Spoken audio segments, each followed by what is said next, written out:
Okay, let's, Coach. I gotta ask you about a situation that it made me laugh at the time back in 1985, and when I read it recently, all these years later, it still makes me laugh. So my sophomore year, we just played Edina, and we beat Edina in a big game. And Jay Anderson, my teammate, who was a senior that year, had hurt his knee in football, so missed part of the football season, and then missed the first part of the basketball season because of the same knee injury. And so when he finally came back and joined us on the basketball season, he had one of the big knee braces. And so I kind of remember this when this happened, but you had such a funny quote. It just still makes me laugh because Jay came back, played about 10 games with us, had no problems with this knee brace, but then we play this big game against Edina. He checks into the game, and the referees said, no, there's an abrasive surface on that brace. He can't play. And so it kind of shook the momentum of the game that night when we played Edina. But this was your quote about the officials. This is in the Bloomington Sun-Current after the game. After the game, you said, we had those officials earlier in the season, and they said it was fine, said Evans.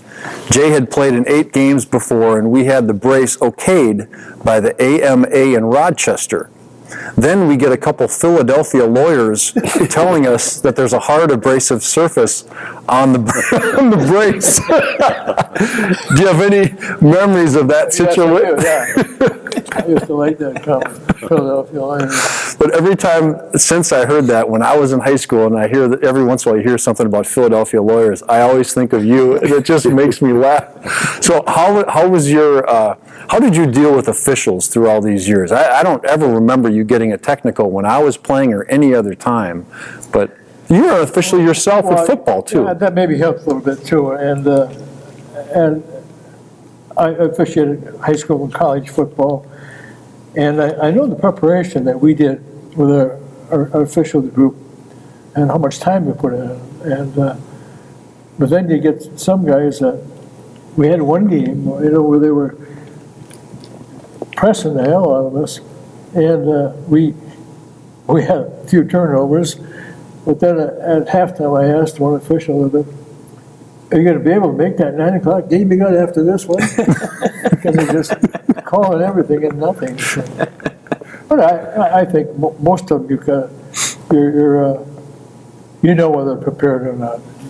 You kind of go with that. And I always felt this, right or wrong, if I'm more worried about the officials out there, I got 15 guys over here, I got to be concerned about what's happening on the floor. So. Right. Well, we're going to welcome in Steve Lingenfelter from 76, Al Hutchinson. Coach, what are your, let's just to start with these guys, what are your, obviously you got some big memories, one of the top teams that you ever coached, undefeated, state champs. What are your initial thoughts of that team in 1976? Well, I guess up until that time, we had all these things that we wanted to do every year, and these guys were the epitome of what we wanted to do. You know, good defense, and score, good rebound, good run, good press, and the whole ball of wax. So every time you see him, I look back, and I haven't watched the tape other than I watched over your house. Yeah. But he was going frame by frame. You know, remember this, but there was so much to it. You know, they worked very hard, and it paid off for them.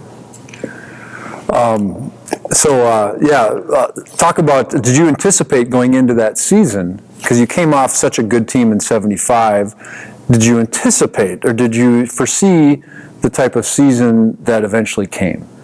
Well, most of them were juniors the year before, and I don't know, they're undefeated, weren't they? I think we lost, I think we were like 18-2. Okay. As JV.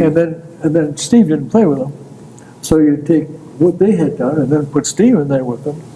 And so we're looking forward to a good year, and you don't want to count your chickens before the hatched. So we're looking forward to that. And I thought that 75 team was an excellent team. And we had a couple of deep kids in that group that probably would have played more, but and that helped them in practice. Yeah. They were being pushed all the time by that group. Right. Steve, I wanted to ask you guys too about growing up, like where you grew up and basically how your relationship evolved with Al and what you guys did to further your game and as you were growing up. What was it like in the 70s, first of all, as a little kid and basketball around here? When I grew up, I moved here when I was like 5 to Bloomington, so I grew up in Bloomington. Bloomington was my home. Started playing basketball, 5th and 6th grade. My dad was coaching. Won the city championships, which is kind of fun because we used to play on those elementary school floors and we'd get on the main court like we played at Kennedy. And the final score, I think, was 8-5 because by the time you got to the other end, you could barely get the ball up. I was so tired. Al moved in, like, I think 8th grade.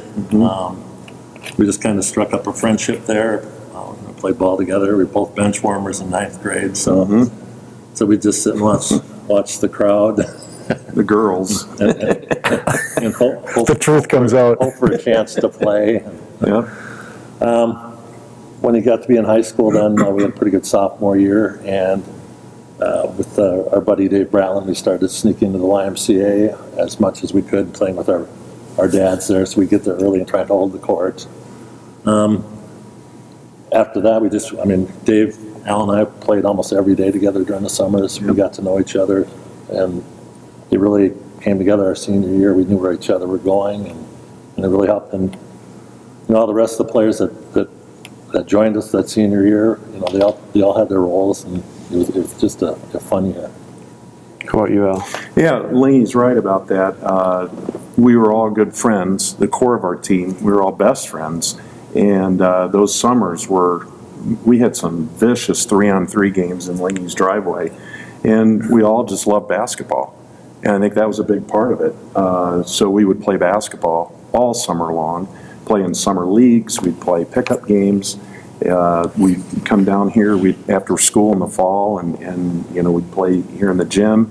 And so getting to our senior year, I think that we were chomping at the bit to get going. Mr. Evans is right. We had a really good team, 74-75, but I think as juniors, we had a certain confidence about what we could do, as coming into our senior season and having Laney back, having the anchor, the center. As players, and you may not even know this, Mr. Evans, but we kind of talked before the season started, and our goal was not only to win the state tournament, but was to go undefeated. That was really a goal, is not to lose a game. And that was probably part of the motivation for why we worked as hard as we did. And when you guys were growing up, did you guys have traveling basketball at that time? Just junior high. Just junior high. We had Bloomington Athletic Association. We had maybe played 8 games. It wasn't traveling. We just played other local teams in the elementary schools. At what point did you guys realize that you had something special going on here? Was it your sophomore? You were talking about you grew 6 inches one year, From second string point guard to starting center Yeah. this year.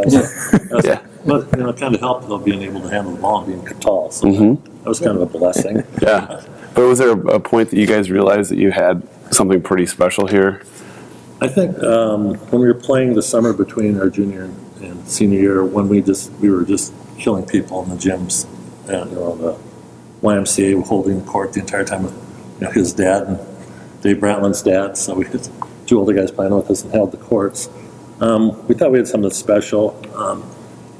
Our team, the 74-75 team, was such a different team than our senior year. It's more pounding the ball inside and physically intimidate people. A lot of guys played football on we had that team. a lot of football players on that team. Our team was more finesse, 75-76. Were you more Speed. athletic? I think so. I'm biased, but I think that we probably allowed Mr. Evans to have a little more.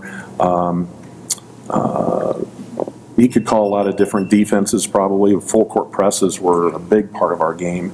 And I think because we were a quick, fast team, I think he could apply a certain type of press against pretty much anybody we played. versus the team before was a good team, but like Laney said, they were more of a pound it, grind it out type of team. So I think we gave him, Mr. Evans, a little more variability as to what, Was what he that could do. 75Z? That was 75Z, I remember. 75Z. Yep. Did you guys have that? We had that in the 80s, That was a great, 75Z. Well, that's what's funny is my senior year in 86, 87 was kind of similar to you guys. We blew out we had some close games, maybe a few closer games than what you guys did, but we were a pressing team too. Even though we went back into a zone, once we got into half-court defense, we got a ton of points because we were kind of a smaller, quicker team. We didn't have the big guy, but we didn't struggle against teams that were big because we just pressed them to death. Yeah. Like you guys just had scored a ton off your defense basically, right? And you had the protector under the basket too. Yeah. Al, who are the six guys when you guys would play 3-on-3 that summer? Yeah. Between junior and senior, who are the six guys that played? Well, Langy, Dave Bratlin, Brian Baumgartner played a lot with us. Did Mundy and Norman? I think they played occasionally with us. And I think there was like a high school or a neighborhood kid or two that would come over and play that might not, they weren't quite good enough maybe to play varsity basketball, but, playing in pickup games. But the core really was of the guys who truly loved basketball, and that's all we talked about, was Langy, myself, and Dave Bratlin, certainly. Right. I looked at you guys' schedule. You had a tough game. Tell me about the game at Highland Park at the When end. they didn't sweep the floor before the game? I did bring my ice skates, so it was tough. was that the last game of the regular season, or one of them? That was one of the them. last two. Towards the end, yeah. And you guys could have lost that game. And tell me about that game I'll against let Al Highland think about Park. that one. He remembers it better. Well, not to make excuses, but we laughed about it after the game because I think they knew we were kind of a fast break team like yours was, Kevin, and they didn't sweep the floors before the game. The floor was so slippery you could hardly keep your balance. And so I don't know if that just played mind games with us or what, but it was. And Highland Park was a good team too, by the way. I think they finished the regular season 18-2, and one of their two losses was to us. Right. And it was just one of those tight games on their place. Their fans were into it. We very easily could have lost that game, but I think there was maybe 12, 15 seconds left to go. They were up 1, and they had a guy at the line shooting the 1-on-1. If he made them both, they'd be up 3. We'd been in trouble. No 3-point shot. No 3-point shot at that time. Right. The guy missed. We got the rebound, went down, and I think the way the game ended up is Bratz threw a pass into Langy. He caught it in the lane, laid it in with 1 second left. We ended up winning the game by 1. But Brent Knight had been thought we hit were in the ahead. head with an elbow, and he thought we were ahead He by thought we were one. ahead, so Yeah. he was kind of stalling. Dave went and got the ball from him. Yeah. Wait. Explain this to I wasn't gonna say me. anything about that, but as long Oh, the truth needs to come out at this point. Yeah. He Well, thought we were the ahead. band was playing so much, we couldn't even hear it, timeouts. Yeah. So Brent's dribbling out the clock, basically. Thinking we're Thinking ahead. we're up by Right, one. right. And Dave ran over, was yelling for the ball, and he didn't hear him, so he went over and grabbed it and just threw it in. I was lucky enough just to turn and score right at the buzzer, and I was like, oh my gosh.